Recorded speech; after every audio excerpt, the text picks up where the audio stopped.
Let's put on a mask and talk about episode 6, Masks. Obviously, spoilers ahead, as always. This episode is another one where I'm really impressed by some changes, specifically one of the changes, and very unimpressed by some of the other changes.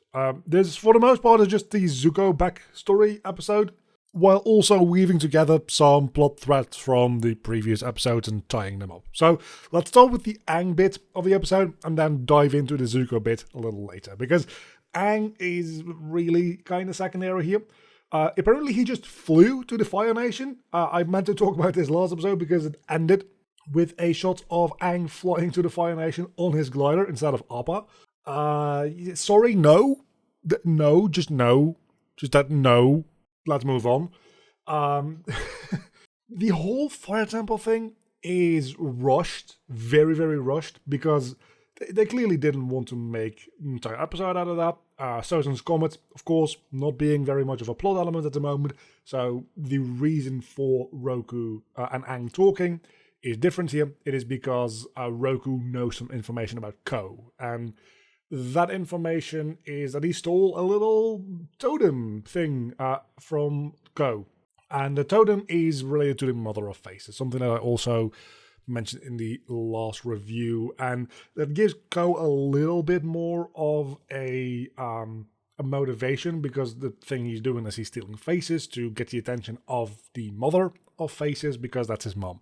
I still think that doesn't excuse or fix the fact that Ko is explicitly stated to just be like a predatory spirit in this case, rather than the much more grey area that all of these spirits exist in within Avatar, The Last Airbender. Like, it's not like the Mother of Faces is the good version, which gives everybody a face, and Ko is the bad version that takes faces away. That's not how that works, and it's kind of what this show seems to imply is the case, and that is just like taking all nuance and all depth out of both of these spirit characters, which I don't like.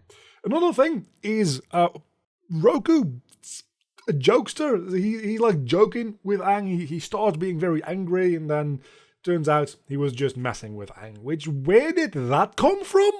Like, what the actual hell is why?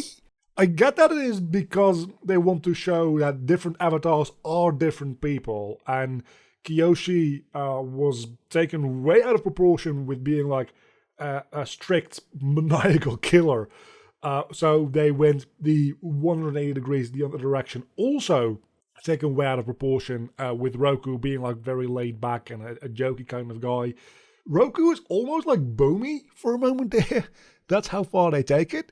And I understand that might be the reason they did it, but that's not something that makes me particularly happy, because, and this does come from comparison. Purely based on comparison to the original source material, which I do think you have to respect to some extent, that is not a good choice. If you're just taking this in a vacuum, which at this point I don't think you can, because I've spent a lot of these videos talking about the fact that this show is written with the knowledge in mind that people watching this have seen the original show. They are actively using that information in their writing, like that knowledge that you've seen it to subvert your expectations, to build upon things you already know.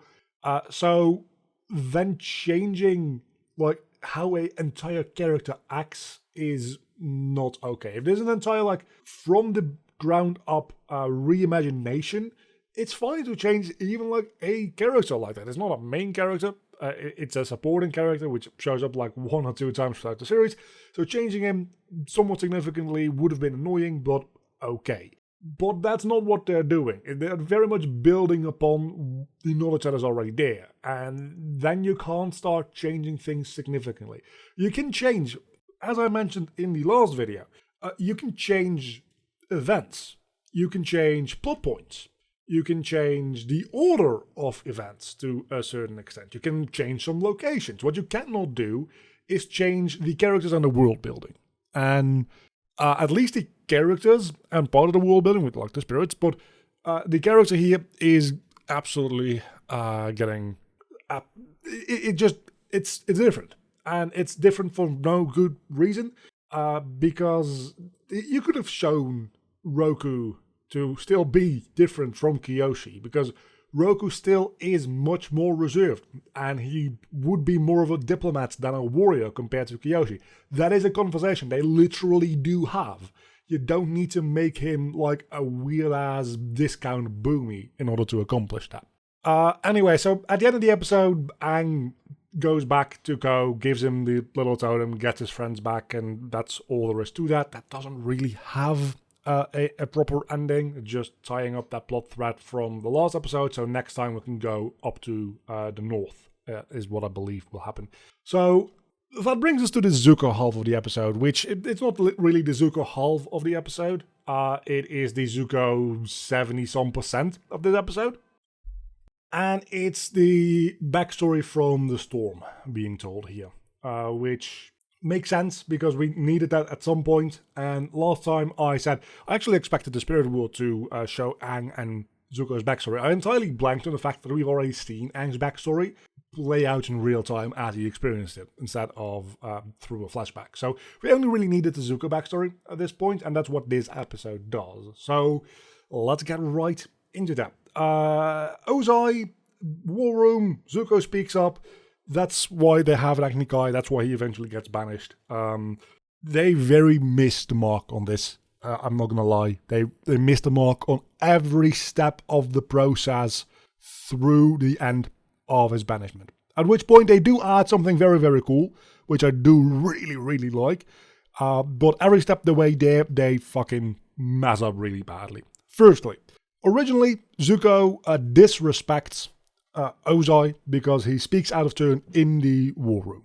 Well, that's not what happens here, because Ozai goes out of his way to ask Zuko about his opinion on the plan, which Zuko does, and, well, he doesn't ask for his opinion, he asks what Zuko would do, what would his plan be, and Zuko comes up with some plans, all of which get turned down, which you could argue could be a ploy on Ozai's part to make Zuko look like an idiot. I really don't think that is what this Ozai is doing. This Ozai doesn't seem to initially hate Zuko, and still to like modern day in this show, he doesn't seem to dislike Zuko all that much.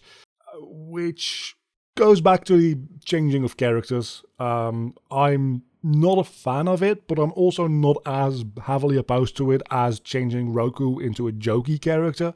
So I'm a little on the fence about that. But he asks Zuko for some plans, and then all those plans get shot down. And then the general goes on to say, hey, the 41st Division, we can send them in as bait. And then Zuko is like, I don't know, maybe don't do that. And even that doesn't really bother anybody. Then the meeting is done. The general goes to taunt Zuko, and Zuko is like, that was a terrible plan. And that bit, Zuko responding to a taunt by saying it's a terrible plan, is what prompts Ozai to call for an Agni Kai. That in and of itself is a lot weaker already than Ozai being abusive and taking this opportunity, really, to do something that he's been wanting to do for a while, and that's get rid of Zuko. And simply speaking up is the reason that this like honor duel now has to happen. This version of events is so much weaker as a result of it being... It's still unreasonable, don't get me wrong, but it's much less obviously abusively unreasonable than the original. And that's the whole point of what happens here, is Zuko doesn't get banished because he does something wrong. Zuko gets banished because he's an actually good person in an abusive household. That is what happens. And this version of events does not do that. And that wouldn't be a problem if that wasn't the realization he eventually gets, which prompts his start of his redemption arc.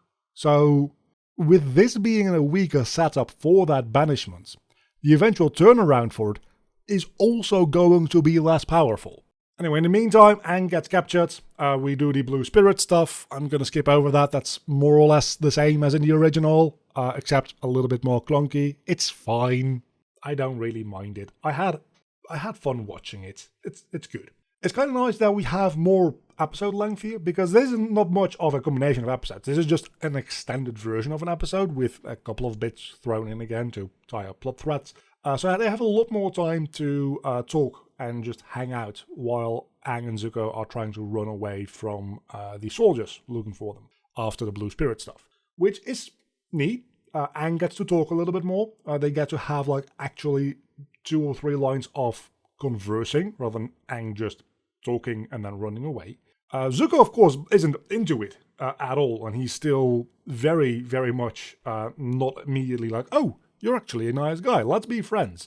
But it is a nice extension to that scene. Then we get back into the second portion of the flashback scenes here, which is where he actually does the acne guy and gets banished. And here, again, they managed to colossally miss the mark on what this scene was actually about. And that is, Zuko didn't get banished for speaking out of turn. What he actually got banished for is not wanting to fight his own dad. That was a shameful weakness, which ended up getting him banished. Because again, the whole point is that Ozai is a abusive dick.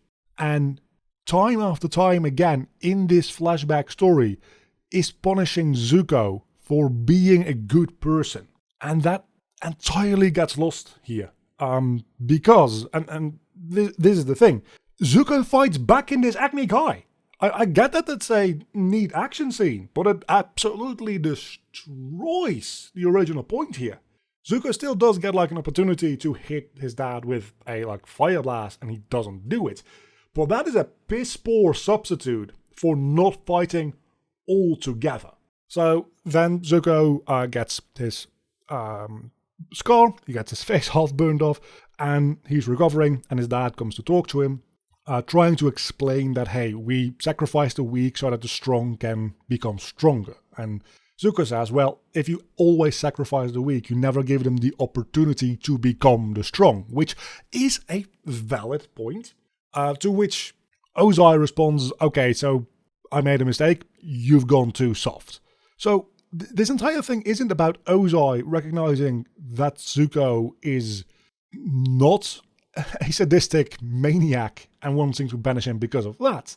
This entire thing is about Ozai actually trying to teach Zuko a lesson, to actually prepare him to be the next Fire Lord, which is entirely the opposite of what he is in the original material. And once again, I don't mind changes. I really do like having some different stuff happen in this version of events. But I have to imagine that these changes came about through a deep misunderstanding of these portions of the source material. Because otherwise, I can't see why you would make these changes. Aside from, we need to change some things, so let's change this. Which is also not a valid reason to make this change. Because it takes away a lot of the power of what is the basis of Zuko's character and character arc and eventual redemption. It's not just these scenes. If it was just these scenes and then Zuko was a villain with a motivation, that would have been fine. But that's not what this is. This lays the basic foundation for what becomes his redemption. And without that being the way it was, then the redemption falls not entirely flat, but it also loses a lot of the strength behind it. Now, that all said, one change that I do really, really like is as Zuko gets banished to go look for the Avatar, the crew that he has with him throughout the entirety of this series so far is the division that was supposed to be sacrificed. So everybody on board of that ship being displeased with Zuko treating them like shit, which is fair, is actually alive because Zuko spoke out.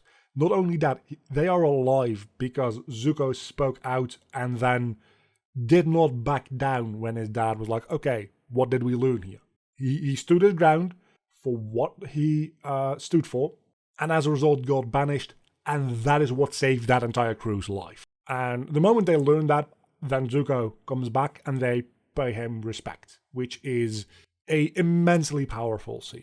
And I really, really like that as an addition and as a change. Again, changes can be good. Changes can be amazing. This is an example of something that is not so much of a change as it is just a straight up addition. And I love it. I love that scene. You can really tell that this is like the first moment where Zuko himself feels what leadership, true leadership. He's been ordering people around, but he hasn't been a leader. And this is a moment where Zuko gets to feel what true leadership is like, due to gaining the respect of the crew. And man, it is such a powerful scene. It's such a well shot and acted, and everything about that scene is frankly just amazing. It's such a shame that it is the end of a episode which in its entirety, other than that, misses the mark. So that concludes this episode. To recap, we've had 2 episodes. The first 2 where I was like, I'm a little iffy on it, and especially the second episode I really actively didn't like. And the more I think back about it, it's been about 24 hours since I saw it at this point, I still really don't like episode 2 very much. Then we have episode 3 and 4, which I really just unequivocally loved. Amazing stuff. Really, really good. Then these last 2 episodes again, 5 and 6, were not that good. And I think even though usually in Avatar, Zuko and or Iroh episodes are my favorite, this was a Zuko episode, and this is a fresh reaction, so it might be recency bias, but this might be my new least favorite episode in this show so far, because of how badly they do the Zuko flashback. So that leaves us with 2 last episodes, both of them in the north. So that leaves a question. Are we going to go 50-50 for good and less than good episodes in this show? Or are the last 2 episodes also going to fall flat and leave us with a less than amazing score on average for this show? I'm nervous again. I started the recording today with the last episode being optimistic and actually excited. That excitement is now dwindled down back to worried.